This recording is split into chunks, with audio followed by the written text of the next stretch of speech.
자, 이번에는요. 자, 정치의 맛을 제대로 느껴보기 위한 시간, 국수 시간입니다. 정치 맛집 국수대담, 김남국의 국, 박수영의 수. 자, 두 의원님, 자, 전화 연결돼 있습니다. 김남국 더불어민주당 의원 전화로 연결됐습니다. 안녕하십니까? 네, 안녕하세요. 생생도시 살고 싶은 도시 안산 단오늘 김남국입니다. 예, 박수영 국민의힘 의원님, 안녕하십니까?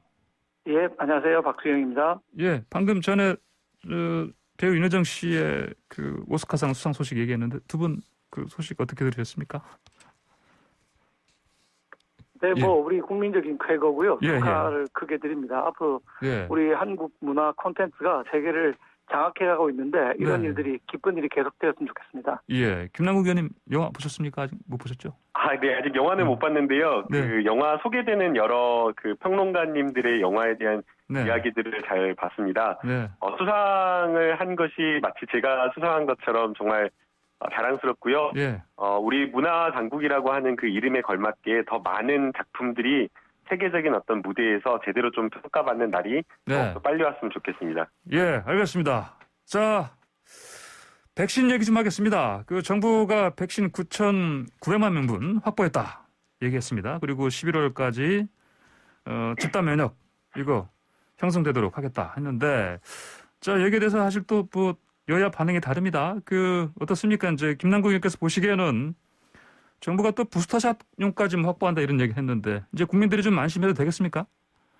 네, 이제 9,900만 명분 이렇게 추가 공급 물량을 더 확보를 했는데요. 예. 네, 인구 대비로 1,900, 집단 면역을 원래 형성하기로 한 3,600만 명분을 기준으로 했을 때는 7.5배가 되는 물량을 확보를 했습니다. 네, 정부가 이렇게 추가적인 물량을 확보하겠다라고 하면서 실제로 이렇게 노력을 한 이유를 생각을 해보면요. 기존의 어떤 확보된 물량도 충분하게 집단 면역을 형성하는 데는 뭐 충분하지만 조기에 어떤 그 충분한 물량을 더 이제 공급해서 조기에 집단 면역을 달성하겠다라고 하는 이 목표 시점을 앞당기겠다라고 하는 정부의 계획과 목표가 있는 것으로 보이고요. 또 그리고 이제 18세 미만에 대해서 접종을 확대하겠다. 그리고 이제 뭐 신흥국이나 여러 나라들에서 좀 간간히 들려오는 소식인데 이 변이 바이러스가 또 발견되고 있다라는 그런 어떤 이야기가 나오고 있어서 예. 3차 접종까지 고려한 뭐 여러 가지 상황을 고려한 추가적인 어떤 선제적 대응 조치라고 생각이 됩니다. 그래서 정부의 이러한 역량을 긍정적으로 좀 평가를 하고 싶고요. 결국에는 백신 공급을 계획대로 추진을 하고 그다음에 또 공급도 중요하지만 또 국내에 또 들여와서 접종 계획에 따라서 목표대로 차질 없이 접종을 하는 것도 중요하기 때문에 이러한 것들이 다 중요한 상황이라고 생각이 됩니다. 예. 우선은 뭐 4월 말까지 300만 명 그리고 6월 말까지 1,200만 명. 그래서 1차적으로는 9월까지 뭐 완료를 하겠다라고 지금 이야기를 하고 있고요. 11월까지 2차 접종까지 끝나겠다라고 노력을 하고 있기 때문에 정부가 이 계획에 맞춰서 집단 면역을 충분하게 형성할 수 있도록 했으면 좋겠다라는 생각입니다. 예. 아울러서 저도 이제 어제 저희 지역의 초지동과 고잔동 통장님들 만나면서 여러 주민들의 이야기를 좀 들었는데요. 많은 이야기 들어보니까 주민분들 백신에 대한 기대감이 상당히 큰 것으로 보이고 또 거기에 접종에 굉장히 또 노력을 하신 분들이 일선에 계시는 그 여러 공무원분들인 것 같습니다. 지난해에도 코로나 마스크와 관련된 부분 또 재난지원금 나눠줄 때 주민센터 공무원분들과 통장님 그리고 여러 시의 일선 공무원분들께서 정말 고생 많으셨는데요. 이번에도 백신과 관련되어서 일일이 그 어르신분들께 다 전화드리면서 접종 예약하시고 모시러 가고 이런 노력을 하고 계셔서 이 자리를 빌어서 모든 분들에게 또 다시 한번 감사의 인사를 좀 드리고 싶습니다. 예, 알겠습니다. 자, 야당에서는 이제 이 정부 발표에도 뭐 구체적인 접종 시기가 언제냐, 두루뭉실하다, 계획이 없다 이런 이제 비판 목소리 나오던데요. 박수영 의원님, 당 내부 목소리 좀 어떻습니까? 제가 보고 저희 당에서 보기로는 확보한 건 아주 잘된 일이고요. 예. 우리가 의료 시스템이 잘 돼 있기 때문에 백신만 확보되면 사실 접종하는데 그렇게 긴 시간이 필요하지 않은 아주 의료 시스템이 잘 돼 있는 나라입니다. 예. 그래서 확보했다고 하니까 정말 좋은 소식이기는 한데 저희 이제 확보라는 단어가 도대체 무슨 뜻이냐 네. 이런 의구심을 갖고 있습니다. 정부는 확보했다고 하는데 이걸 좀 국민 중심으로 나는 그럼 도대체 언제 맞는데 네. 그다음에 우리는 도대체 언제쯤 마스크를 다 벗을 수 있는데 이런 국민 중심으로 발표를 해주시면 좋겠고 물량을 확보했다고 그러면은 그 얼마의 물량을 언제 들어오는데 얼마 주고 샀다. 이게 계약의 핵심 아니겠습니까? 대상물 언제 얼마에 이건데 이 얘기를 하지 않고 확보했다는 얘기만 하니까 그렇게 신뢰가 가지 않는 것이 작년에도 12월 29일 대통령께서 모더나 CEO 통화를 하셨거든요. 예. 그리고 2천만 명분을 확보해서 올해 2분기부터 공급받기로 했다고 그랬는데 이게 이제 벌써 무산이 된 거가 밝혀졌지 않습니까? 홍남기 부총리는 이거 하반기나 가야 들어올 수 있을 거다 이렇게 얘기를 했는데 그럼 도대체 대통령께서 쓰셨던 확보, 어제 홍남기 부총리가 썼던 확보 이 단어의 뜻이 정확히 무엇인지 국민들 중심으로 내가 언제 맞는지 이걸 좀 알려줬으면 좋겠습니다. 그렇지 않으니까 자꾸 국민들이 의심하고 걱정하고 불안이 커지고 있는 것 같습니다. 예. 네, 결국에는 이게 백신이 못 들어오는 여러 가지 이유가 있겠지만 가장 중요한 것은 이 백신 개발국의 자국 우선주의 이 부분이 가장 큰 것 같습니다. 이제 주요 5대 백신이라고 하는 게 아스트라제네카, 화이자, 모더나, 얀센, 노바백스 이거인데요. 이제 이 중에 아스트라제네카 빼고는 4개 백신 개발국이 미국입니다. 그런데 뭐 잘 아시겠지만 미국 같은 경우에는 자국 우선이다라고 이야기를 하면서 수출 제한이나 이런 것들을 걸고 있는 그런 상황이어서 공급과 관련되어서 우리 정부가 최선을 다해서 노력을 하고 있지만 좀 어려운 그런 점이 있습니다. 그리고 또 잘 아시겠지만 이 계약 체결이라고 하는 그 협상 과정이 나중에 계약 체결과 확보되었다라고 하는 마지막 시점까지 그 과정을 모두 다 상세하게 지금 이 상황이다, 이런 상황이다, 이런 것들을 또 알리기 어려운 어떤 그런 과정이 있기 때문에 야당도 이러한 어떤 정부의 어려움을 좀 고려해서 이런 부분에 대해서 국민 불안을 야기하거나 불신을 초래하는 어떤 정치 공세보다는 이런 어려운 국면에서는 오히려 정부가 잘할 수 있도록 힘을 함께 모아주는 게 저는 현명한 야당의 자세라고 저는 보고 있고요. 그런 측면에서 야당도 오히려 백신과 관련된 부분에 있어서는 협조와 협력을 해주실 거라고 기대하고 있습니다. 예. 야당이 국민 불안을 야기하는 게 아니고 정부가 정확하게 밝히지 않아서 그렇습니다. 김남국 의원님 말씀하신 대로 어떤 과정을 거쳐서 어떻게 해서 이 물량을 확보했다라고 다 밝히라는 게 아닙니다. 확보했다고 하는 물량, 그게 언제 들어오는지를 정확하게 해주셔야 내가 언제쯤 맞겠다 국민들한테 알려줄 수가 있는 거거든요. 그리고 말씀하신 대로 이 물자가 그 미국 같은 거는 국방물자 생산법에 의해서 전략물자로 지정돼 있거든요. 그러면 이거는 정부가 수출을 통제하기 때문에 다른 나라에 지금 판매를 못하고 있는 이런 상황입니다. 그럼 결정적으로 미 연방 정부하고 우리 정부하고의 관계, 즉 외교력이 굉장히 중요한 상황이거든요. 근데 미국이 분명히 얘기했습니다. 우방국, 쿼드에 가입한 일본, 호주, 인도 이런 나라들 우선으로 지원하겠다라고 얘기를 했거든요. 우리나라가 그동안에 문재인 정권 이후에 미국하고 계속 엇박자를 나왔지 않습니까? 한반도 운둔자를 했고 쿼드 가입 안 했고 사드 배치 제대로 안 해줬고 한미연합훈련 안 되고 하는 등등 미국하고 계속 각을 세워왔기 때문에 전략물자 통제법으로 하고 있는 이 전략물자를 우리한테 주려면은 외교적인 해법부터 가져가지 않으면은 제대로 물량 확보하기가 어려울 거라고 보고 있습니다. 예. 그 백신 스와프 얘기 요즘 좀 들어간 것 같습니다. 보니까 잘 안 들립니다. 그러면 이거 그냥 물 건너갔나요? 어떻게 봐야 됩니까? 이거는? 그 야당에서 백신 스와프를 제안하셨는데요. 예. 이 부분은 정부에서도 백신 스와프를 적극적으로 추진을 해서 실제로 미국에 실질적으로 제안을 한 것으로 알고 있습니다. 예. 그러나 이제 미국의 그 바이든 대통령의 반응이나 이런 것들을 보면 21일 그 바이든 대통령이 백신을 타국에 줄 정도로 충분히 여유롭지 않다라고 하면서 이제 사실상 거절한 것이 아니냐라는 그런 평가를 하고 있는 것으로 보이고요. 그럼에도 불구하고 앞서 이제 박수영 의원님께서 말씀하신 대로 외교적인 모든 노력을 다 동원해서 백신이 제때 공급될 수 있도록 해야 된다라고 생각이 됩니다. 여러 가지 이제 한미와 관련된 그 외교적인 어떤 관계를 말씀을 해주셨지만 사실은 일본도 지금 우리나라보다 훨씬 더 접종률이 낮습니다. 일본은 한일 관계가 미일 관계가 상당히 좋은 걸로 알려져 있지만 그런 어떤 일본에게조차도 이런 백신과 관련되어서는 공급을 충분하게 해주고 있지 않은 것이 미국의 지금 현재 상황이기 때문에 이게 우리나라만의 어떤 특수한 상황이 아닌데 우리나라 외교력이 막 부족한 거 아니냐, 정부의 노력이 부족한 거 부족하다, 언제 공급되냐라고 하면서 자꾸만 이렇게 딴지 거는 식의 그런 어떤 정치 공세는 불합리하다라고 생각이 들고요. 오히려 지금 야당도 여러 가지 어려운 상황이나 지금 공급을 수출 제한을 미국에서 하고 있다는 것을 잘 알고 있고, 또 우리나라뿐만 아니라 EU 뭐 다른 여러 세계 모든 국가들이 비슷한 처지에 있다라는 것을 좀 고려해서 정부를 오히려 예. 적극적으로 좀 도와주는 그런 야당의 자세를 취해줬으면 좋겠습니다. 예, 알겠습니다. 예, 정부를 도와주기 위해서 우리 당의 박진 의원께서 미국 통입니다. 박진 의원 외교관 출신이 박진 의원이 백신 수합을 제일 먼저 얘기했고요. 진작 서둘렀으면은 훨씬 더 효과가 있을 거라고 생각이 듭니다. 뭐 일본은 우리보다 백신 접종률 낮다고 그랬는데 이번에 스가 총리가 가서 충분한 물량의 파이자를 확보하지 않았습니까? 아니, 저는 거기서 정말 예. 답답한 게요.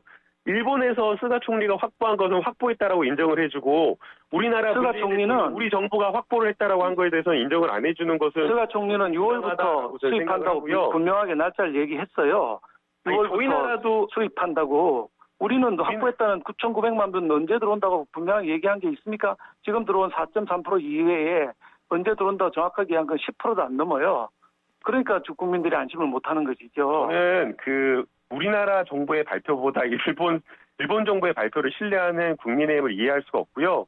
우리나라의 경우에도 화이자 백신 같은 경우에는 기한과 물량에 대한 약속을 한 번도 어긴 적이 없습니다.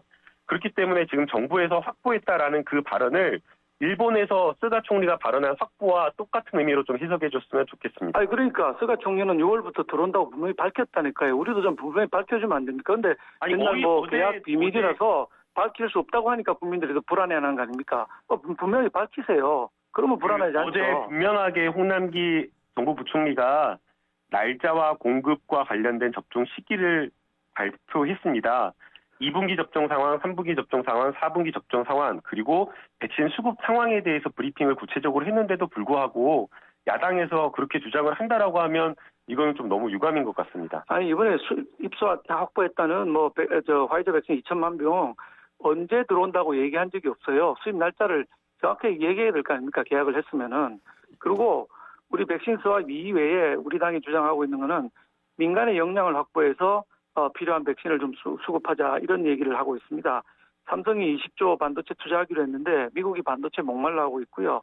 우리 LG 배터리가 세계적인 수준입니다. 전기차 배터리 수준이 세계적인데 그 공장을 또 증설해야 되는 문제가 있기 때문에 민간 기업들이 활동할 수 있도록 좀 풀어주고 우리 야당의 미국 통들이 활동할 수 있도록 풀어줘서 정부와 야당과 민간이 힘을 합쳐서 백신을 구하러 나가야 될 거라고 생각을 합니다. 근데 계속 정부만 나서서 하겠다고 하면서 정확한 일정이 나오지 않으니까 국민들이 불안해하는 거라고요. 자, 백신 얘기는 여기까지만 하겠습니다. 자, 다음으로 부동산 얘기 좀 해보시죠.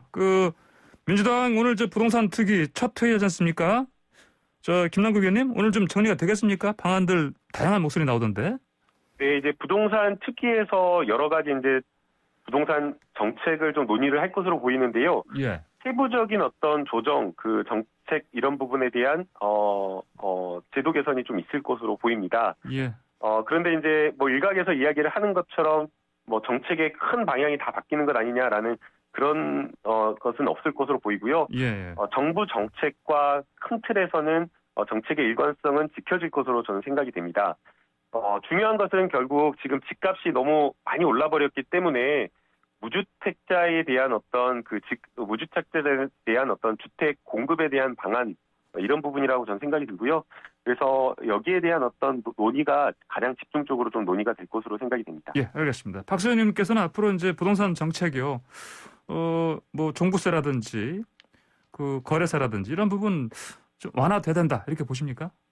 당연합니다. 지난번에 정부에서 큰 우를 범한 것이 작년 연말에 보유세와 거래세를 동시에 올리는 우를 범했거든요. 예. 둘 중에 하나는 낮추고 하나는 올려야 부동산 시장이 돌아가는데 둘 다 올린 데다가 공시지가를 19%나 올리는 바람에 더 타격이 이제 국민들한테 크게 간 거거든요.